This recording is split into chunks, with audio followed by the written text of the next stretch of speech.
In a world where it's tough to find real, authentic stories, we're here to share the true heart of the trucking industry and the soul of country music.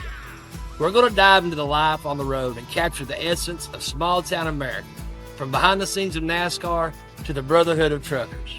We're the last of the cowboys, giddy up gone boys. We mix storytelling, industry insights, and musical highlights. So come on, y'all, and let's hit the road.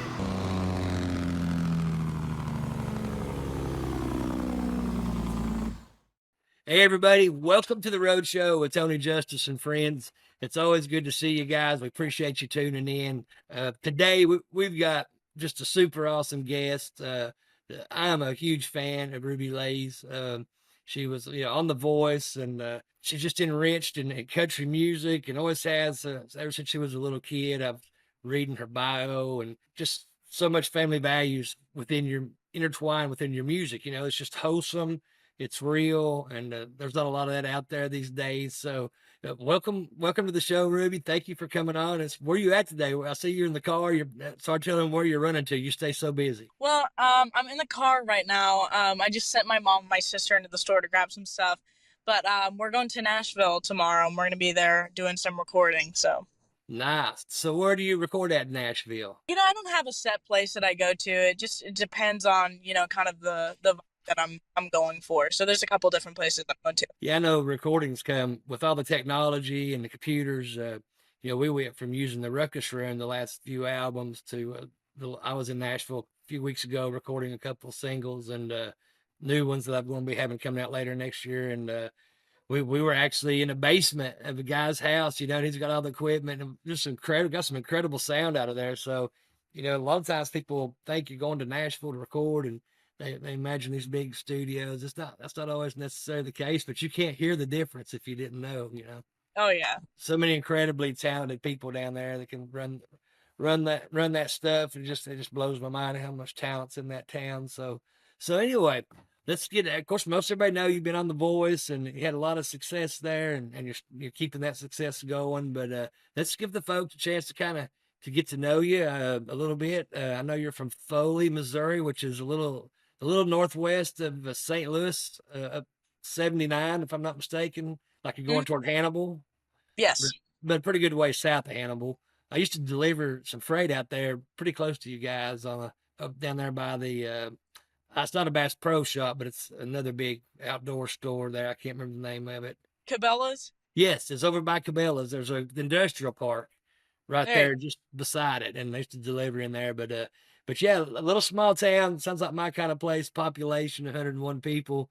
What was it? Is that where you grew up at? Yeah, I've lived in Foley my whole life. There's 68 people that live there now. And it's just what I'm used to, small town. Hey, you can't beat it, really. Yeah, that sounds cool, and sounds like just from what I've read, you come from a really tight knit family. And talks about your grandma, who you were named after, by the way, Yes. which I think that's cool, and her love for pets. She was a huge pet lover, and I guess Yeah. you kind of picked that gene up from what I'm reading, and it's still like that too. Yeah. And so when did you get the bug for country music? How old was you? I mean, I realized here you've been in some competitions when you were really young, so I'm assuming this hit you when you were like 3 years old or four, and you just kind of gravitated toward it. How did that work? It didn't happen when I was that young. I just kind of grew up listening to what was ever on the radio. I didn't really care about, music or anything. And just when we were driving, like there wasn't music around all the time. And I remember one day my dad used to race dirt track cars, and I went in his race car shop and he was playing Willie's Roadhouse, and, all this classic country was playing. And I'm like, what the heck are you listening to? Because I'd never heard it before. I didn't even know it was a thing.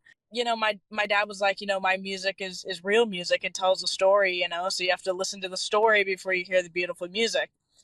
So I'm like, okay. I was 9 years old, by the way. So I sit down and I listen, and after a few minutes, I'm like, Dad, I hear it. I hear the story. And that first song that I ever sang to was Ernest Tubb, Thanks a Lot. And after that, another song came on. My dad asked me to learn it, and it was Guy Clark Double Blues. And I learned that at 9 years old, and my dad he posted a video of me singing it on Facebook, and it totally just branched out from there, you know? So when did you start playing the guitar to, where you could play and sing your songs and all that? Did that come a little bit later? It came a little bit later. I started off a cappella, and then I got my first guitar sent to me by George Groon from Nashville. He sent me a Baby Martin guitar before I even plucked a string on an instrument, and he sent it to me, and I was about 10 and a half probably at that point. Got my first guitar there, and then I worked really hard on it to learn it. Well, hey, smart guy, I can imagine that he realized the talent that was there, and he's like, we got to get this girl playing because she's going to be needing that to go out and make music, and instill that happiness in other people's hearts. I love music. It's such a huge gift. I think people overlook that. It's got so much healing in it and inspiration and then when you start getting into the writing aspect of it, and pouring your guts out and giving people a chance to get to know you, not only as an artist, but your story, and Yeah. it's, speaking of stories, you guys have some pretty wild stuff growing up there in Foley. And what was this tornado deal? Like I heard, y'all got pretty much dead centered, I guess, and your mom and dad were barely escaped, with their life and all that. I can't imagine what that was like. The tornado, it didn't hit our home, thank goodness. But it hit our parents' business. They had a wheel store at the time, and it just absolutely destroyed it. We got hit with an EF4 tornado. Jeez, it's huge. We were in the building at the time that it hit. I was almost 4 years old at this point, and a month away from being 4 years old. And we walked into the building to grab a spare key for one of our cars because we locked them in there being kids, And so we go in there, and my dad felt the ground shaking and looked out the window and just couldn't see nothing. It was so dark. And my dad saw all these power lines snapping and, all these boxes exploding. And my dad was like, it's a tornado, get in the back. And me and my mom ran into the bathroom, and there's actually a cinder block wall that was probably about 25 foot tall. And it blew away from us, thank goodness. And it just absolutely destroyed our business. We lost literally everything. We found out later that it was a rare tornado, and it was an anticyclonic tornado, which means that there's only 2% of tornadoes, and it was spinning clockwise instead of counterclockwise like every other tornado. It being a part of that 2%, it blew that cinder block wall away from us instead of on top of us. So we got out of that, and it came to the point where we were literally living on ramen noodles, day and night. And then we finally got back on our feet again, and were able to fix everything. And then I started music, and we decided to pursue my music career, and we saw where that went. Yeah.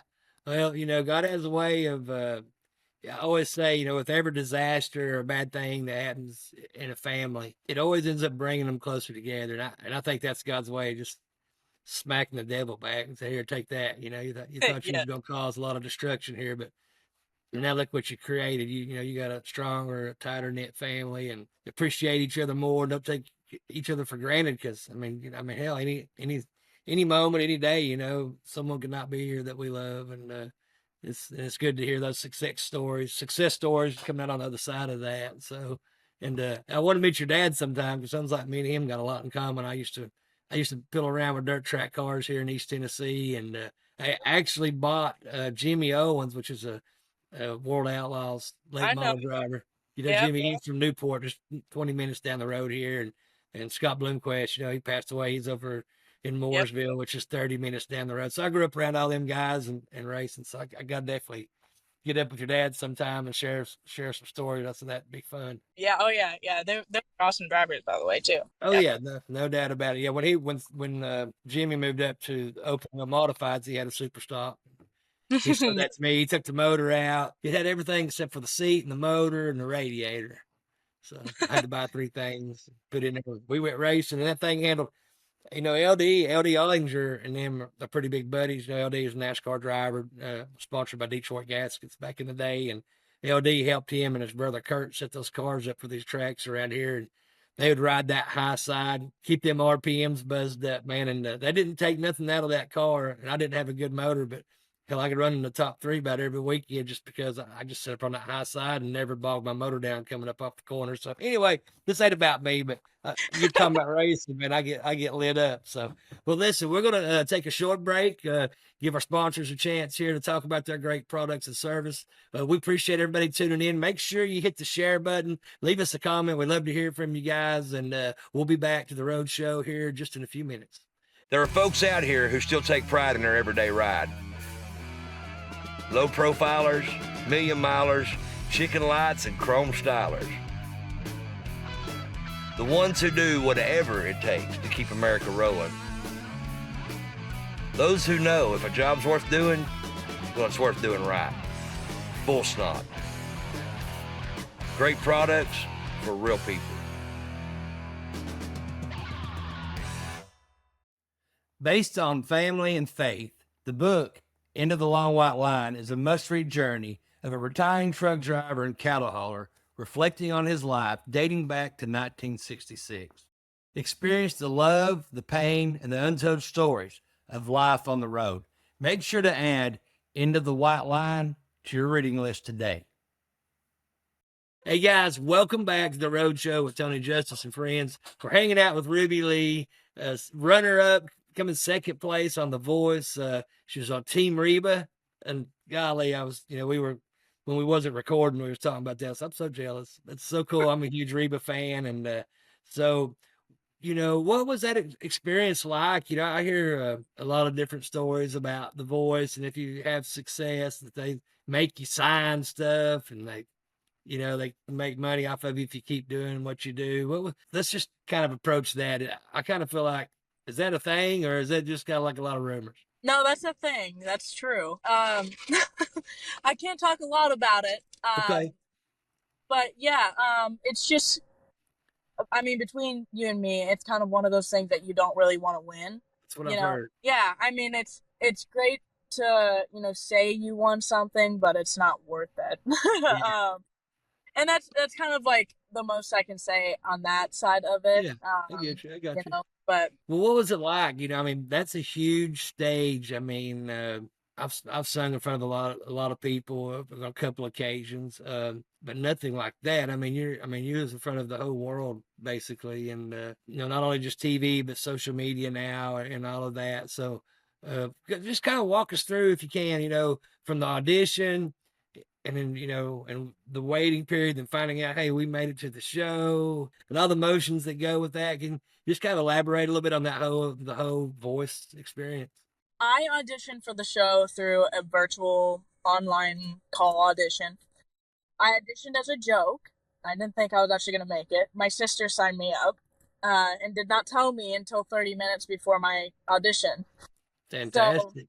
So, yeah, exactly. So, I was just kind of explaining to her that, a lot, like I have, industry friends, and a lot of those shows are not real. A lot of them have people that are already in the show before the show's airing, and all this stuff. Like there's so many talent agencies and people that are pushing people to be on these shows that like these auditions are just fake, Yeah. So I was explaining that to my sister, and she was like, yeah, I guess you're right. And she's like, well, you still got the audition. Do you want to do it? And I was like, I don't know. And then my sister was like, well, let's do something funny then, because you still got it. So I was like, okay.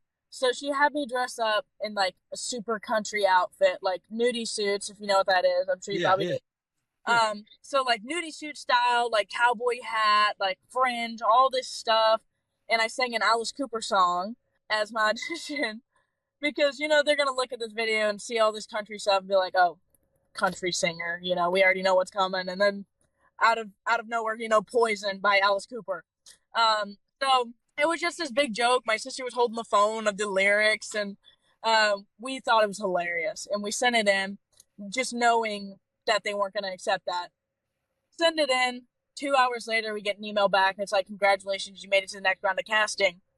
And we thought we made it on the show at that point. We ran into my dad's room like, Dad, you guys see this? We're going to be on The Voice, And my dad's like, let me see what you do. And I showed him the video. My dad's like, well, duh, you little idiots. And I'm like, what? And he said, one person probably saw that and thought it was so funny that they accepted it so a bigger group of people could see it, and then they're gonna, ditch it.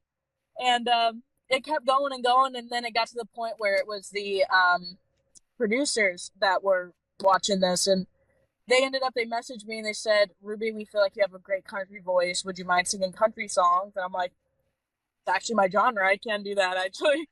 And so I sent in some country songs, and then I was making it through with country songs. And then it got a whole lot more serious at that point, because I'm like, it's not a joke anymore. I'm just singing. And it ended up, I got the call that they were going to fly me out for a blind audition. And I went out not expecting 4 chairs. I know everyone that gets 4 chairs says that, but we genuinely did not. Me and my dad had a little debriefing beforehand, and we're like, listen, Reba's our only shot. No one else is going to turn for yodeling. So I go out there, and John Legend turns first before I even start yodeling, and then eventually all of them. And I found out that I now have the most viewed audition in voice history. That's insane. It's crazy. That is crazy. So what was it like? I mean, walking out on that stage, knowing it, so it was pre-filmed. None of that was live. I'll take it, right? No, the only live parts were the lives, like the very ending episodes for the finale. So I guess I know I always feel a little bit better if something's not live versus live, in case I have something going on. I don't know, a booger hanging out my nose or something.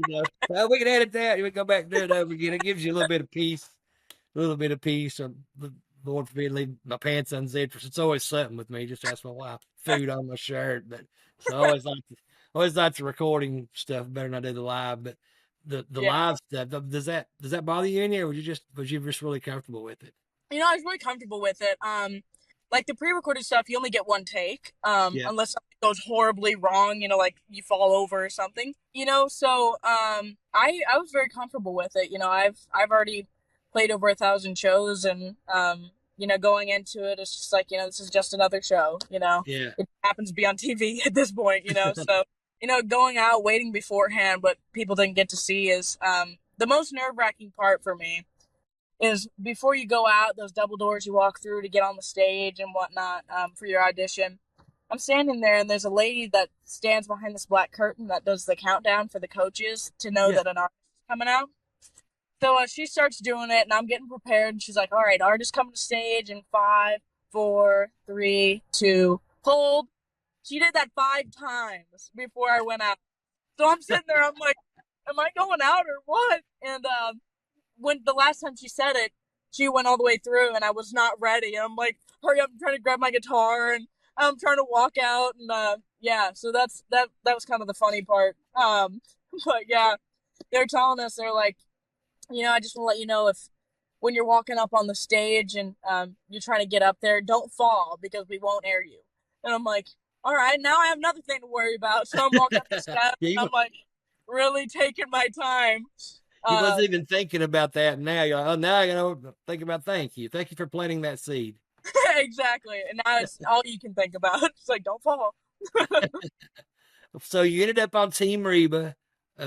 What was that like? I couldn't imagine the kind of advice that she has, and just with all her years of experience and the genuine passion, just like you, that she has for the music. And so what was Team Reba like? On the show, it was awesome. A lot of great advice, and the mega mentors too. All the people that they brought in for the coaches was amazing and a shock. It was really cool. Everyone watching my audition immediately was like, oh, she's gonna pick Reba. But believe it or not, I was like this close to picking Niall, because they cut it out. But I was on stage for an hour and a half. Oh, really? And Niall and John Legend were fighting really hard, and I was really shocked because I didn't expect that. And then I'm like, I really want someone that wants me and will support me, and Reba was just kind of sitting back, and I just think she knew that I was going to pick her. And I'm like, well, I can't pick someone just because I'm country, I need someone that will help me get through the show, right? And it ended up that Reba used her trick, which uses the coaches only get one trick that they can use, and that was the cardboard hair in the crowd. Yeah. And I was like, okay, I got to pick Yeah. Reba. Yeah, absolutely. Well, it's awesome. And I mean, and I'm sure it would have been an awesome experience. And that's the thing about, the type of talent that you have, thank God you use it for country music, but when you have the kind of talent you have, you can sing any kind of music, Southern rock to pop, and cause you just have that, you have talent, you just, and it's there. And that's why everybody turned, because they could hear that, in their voice. I remember when I was watching TV, which is rare because I hardly ever have time to watch TV, and I usually do not watch The Voice. And for whatever reason, there was the episode that you went up and did the song, and you yodeled, and everybody turned around. And man, when you just first started singing, I was like, holy cow, what a talent, It reminds me a lot of, I'm a big Rhonda Vincent fan. Oh yeah. I've had a chance to work with her several times, Food City Race Nights here at Bristol Motor Speedway, and she would come rolling in her big Martha White bus, just sponsored by Martha White Flour, and she'd come and do a show, and I fell in love with her. But it's just like it just oozes out. I'm like, hey, I mean, like I've worked so hard to even try to sound half that good, and she's up there just blah blah blah, just I was like, damn it. And that's what she reminded me. That's what you reminded me of. Just so much talent, and man, always be grateful for that. And I'm sure you are. Well, listen, we got to take another break, and then we'll come back. We're going to talk about what you're doing now, post The Voice, and where you're at. We'll talk a little bit about your Grand Ole Opry debut, and you've been back since the debut, been invited back, and talk a little bit about the family, the way you all run your music, and I do. It's a family-run business, and so that's always interesting to talk about. So we're going to take one more short break here in a minute. Let our sponsors and our advertisers talk about their awesome products and services, and how they can help you out if you're out there in the trucking world. Y'all stick around. We'll be right back. Thanks. If you're running ultra-low diesel in your vehicle, make sure you are prepared and protected all winter long with Hal's Diesel Treatment, the #1 anti-gel product in North America from the trusted brand that's been around for over 100 years. Check out their full line at houseproducts.com. Hey guys, welcome back to the Road Show with Tony Justice and friends. We're having an awesome time hanging out with Ruby Leigh from The Voice. If you guys have not heard this young lady sing, I was wondering maybe we might get her to yodel a little bit. I don't know if she'd do that or not, but that would be cool. Yeah, you had Reba yodeling on The Voice, and it's one of the other judges actually yodeled. I was like, well, that's pretty cool, because she's not a country person. She's more of a pop singer. What's her name? Gwen. Yeah, Gwen. Yeah. So they were like both kind of yodeling. That was cool. And I've tried to yodel, and Lord of mercy, it just takes so much voice control. And was that something you was taught, or you just could do it? I've never had a vocal lesson in my life, actually.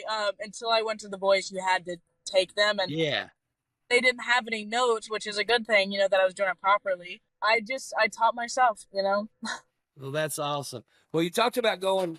I'm gonna get off course here, but that's all right. It's my show. I can do that. You talked about going to Nashville. I can't get fired, I don't think. If you talk about going to Nashville, you're cutting some stuff. So I'm assuming you're doing some writing and cutting some singles. Is there an album in the future? Does people even do albums anymore? Because I'm questioning, myself, if I'm gonna do another album, or if I'm just gonna do like 3 or 4 singles a year and do a video and just put them out, and trying to figure out, the best way to do that, because everything's changed so much. But so Oh, yeah.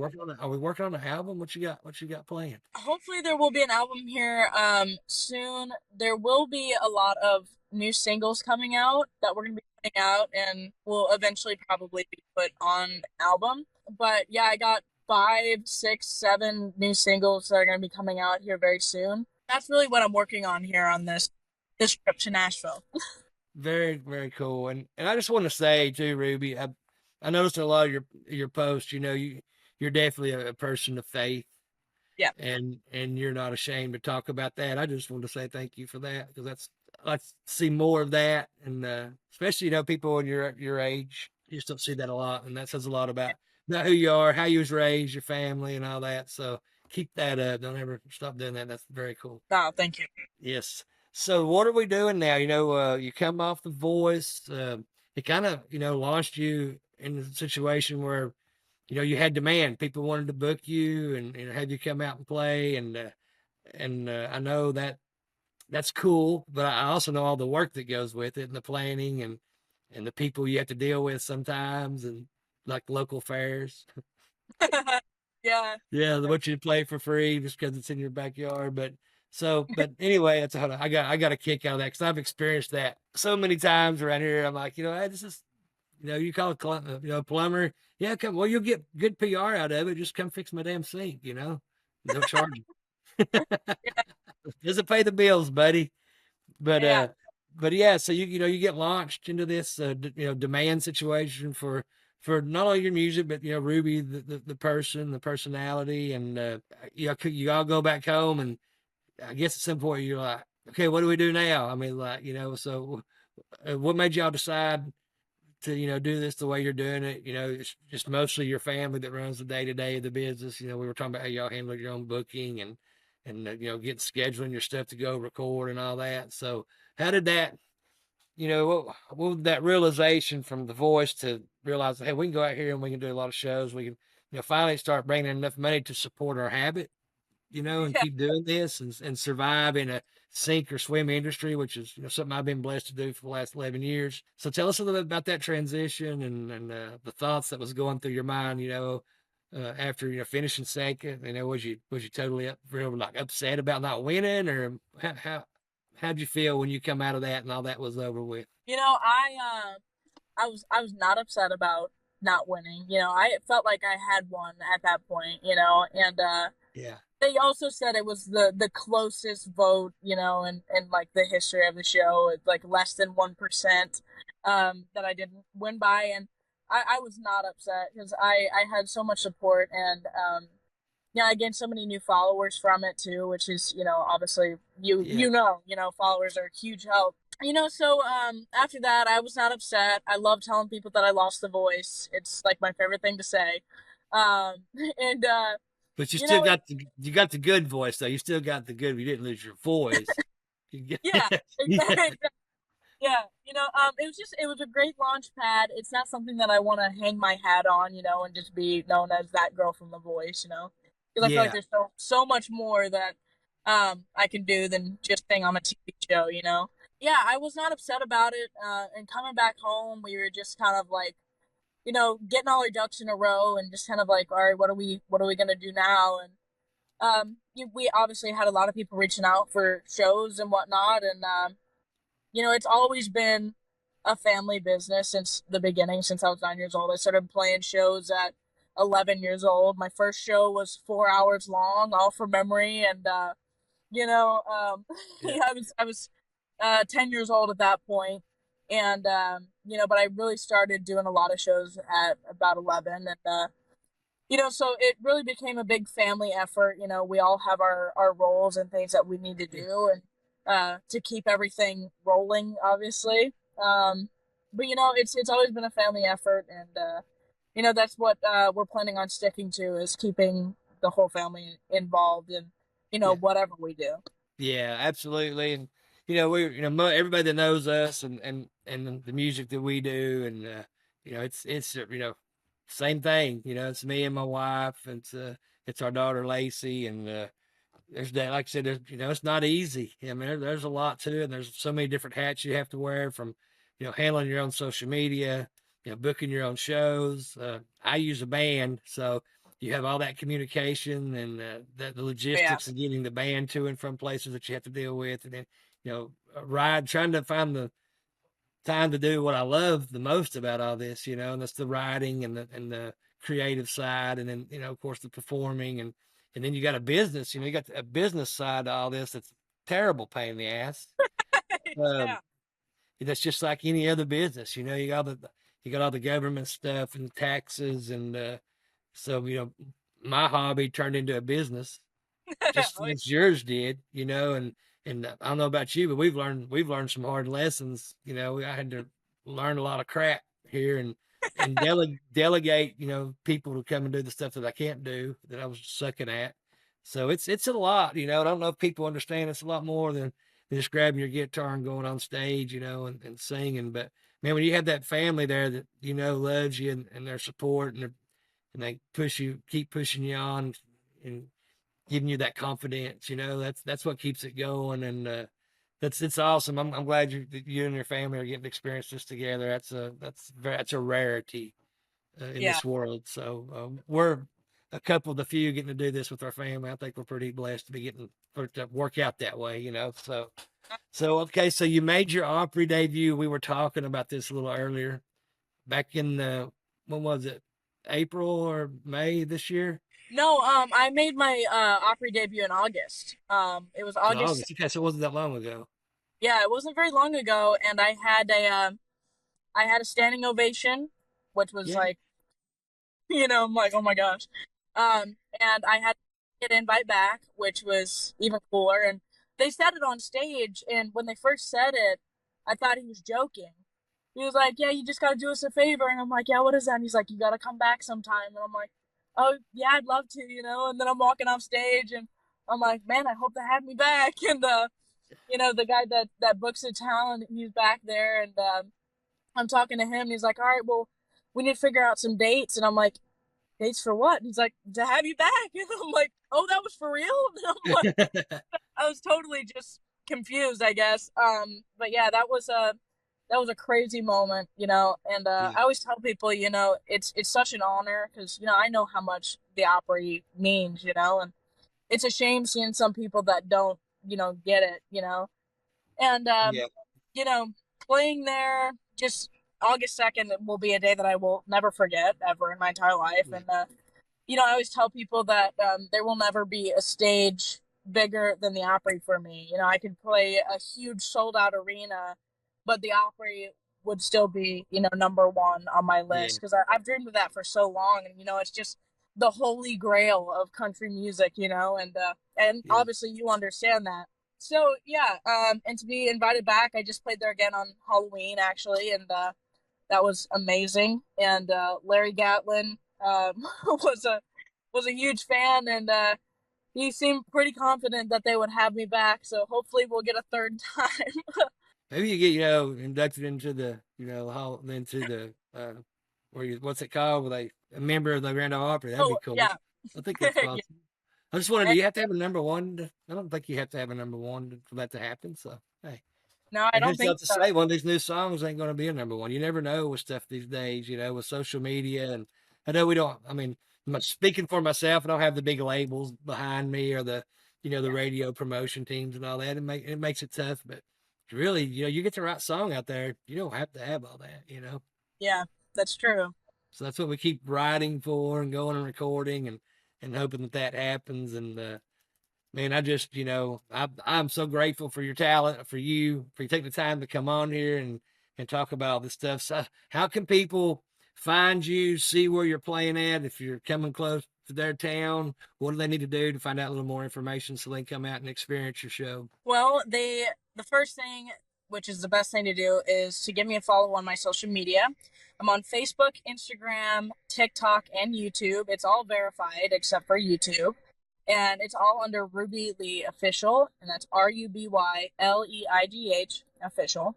I also have a website at rubyleighofficial.com, and you can see all the shows that I'm doing and the stuff coming up. And as of right now, I'm booking for fairs and festivals and stuff. So if anyone out there has one of those, but yeah. Yeah. So that's kind of the places where you can go and see what I'm doing. Very cool. Well, people, I definitely highly recommend that people do that. And if you're anywhere within 100 miles or more, even a range of Ruby performing, take the time to go listen to their music and meet her and the family, because it's just they're good people, good people of faith and values, and just great music. I mean, it don't get no better than that. And we were talking on the phone that I've got this duo that I've been writing, man, and I need a second verse for it. It's like we got to get together and finish writing this and see if we can record it together. That would be cool. But so All right.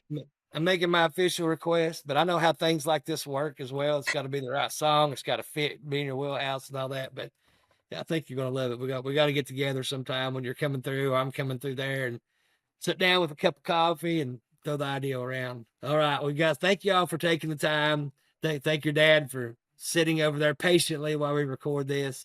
It's been so much fun. It was nice. We was kind of off camera talking. We got to talking racing and talked about 10 minutes, I guess. My poor people that edit my podcast about when is this going to ever end? So that'd be great. That'd be so funny. But awesome time. Really enjoyed it. Y'all just be safe out there on the road, and we'll keep following along. And thanks for your time. God bless y'all. Hey, y'all, my good buddy, Frank Terry and his family at Terry Law Firm have been representing truckers involved in trucking collisions for years. As truck drivers, we need a knowledgeable lawyer on our side that understands truck cases. The Terry Law Firm knows the FMCSA regulations as well as today's modern video system telematics. I met Frank years ago when he took on a case for my mom, so I know they're going to treat you guys like family and leave no stone unturned in your case. To get a hold of him, simply call 1-800-51-TERRY. That's 1-800-51-TERRY. Or reach him online at www.terry-lawfirm.com. Tell him I sent you. I'm glad you did.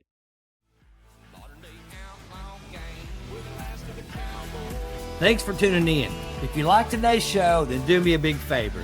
Mash the share button, be sure to subscribe, and leave us a review. Also, be sure to follow us on social media for more updates and behind-the-scenes content. Until next time, God bless, and as always, speed safe.